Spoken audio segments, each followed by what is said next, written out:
Je crois que moi, je vais pas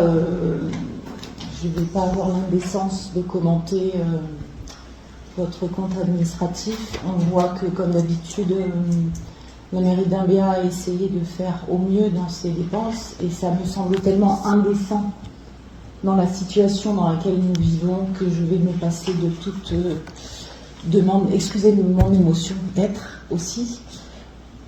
Donc, je vais me passer de toute demande d'explication technique, voire même de remarques sur des choses que nous aurions fait autrement. Pour une fois, donc féliciter d'abord vos services d'avoir présenté ce travail. Je me demande bien à quoi va ressembler notre budget, notre compte administratif dans les mois à venir. Je profite d'avoir la parole, je ne suis pas certaine de pouvoir la reprendre une deuxième fois avec l'émotion, pour juste remercier l'exécutif et notamment M. Piolet d'avoir été extrêmement présent pour répondre à mes questions ou pouvoir nous aider dans cette période compliquée. Pour avoir dépassé l'état de sidération dans lequel nous avons été les premiers jours à D'Imbéa, d'avoir vu nos voisins,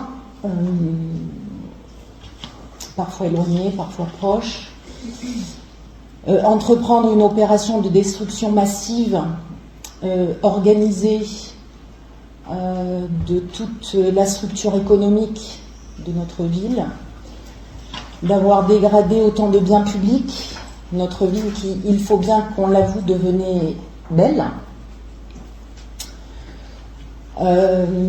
Et donc, cette sidération d'avoir vu des gens de D'Imbéa mener ces destructions, je pense qu'il ne faut pas considérer que c'était que des jeunes venus d'ailleurs, puisqu'on a pu tous, j'en suis sûre, constater qu'il s'agissait de D'Imbéens, de tout âge.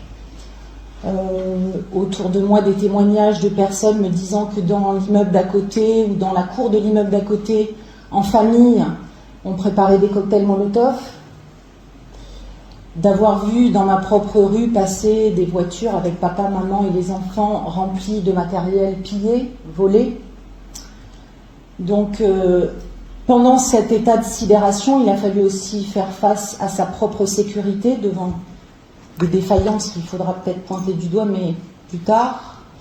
Donc faire face à sa propre sécurité, conforter, encourager, aider ceux qui ont érigé des barricades juste pour protéger leur maison, pour protéger parfois aussi les magasins du quartier, pour protéger les biens publics.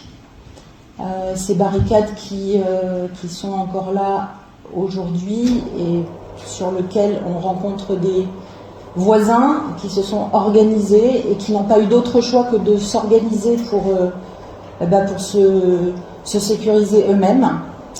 Et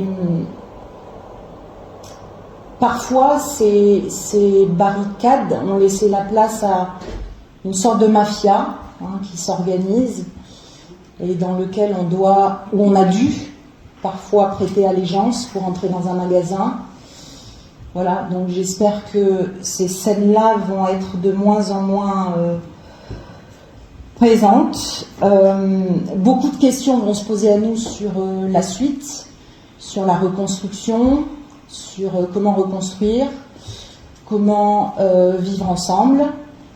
Ça, ce sont des questions qui vont se poser à nous, à vous, à moi, au titre d'abord de notre mandat électif, mais aussi à titre individuel. Et les choses ne vont pas être simples, surtout que nous vivons dans une commune extrêmement mélangée, mixée. On devra se poser des questions sur les erreurs à ne pas commettre à nouveau, peut-être. Mais en attendant,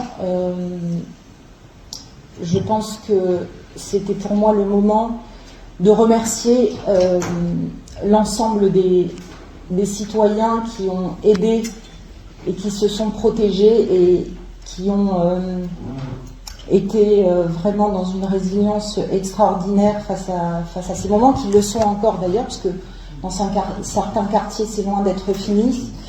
Et je voudrais, en plus de ces remerciements que je leur adresse par la voix symbolique de cette assemblée, condamner extrêmement fermement toutes ces exactions, toute cette violence, toutes ces émeutes, toute cette destruction systématique, terroriste, dont nous sommes les victimes. Et j'espère que chacun d'entre nous, dans cette assemblée, les condamne.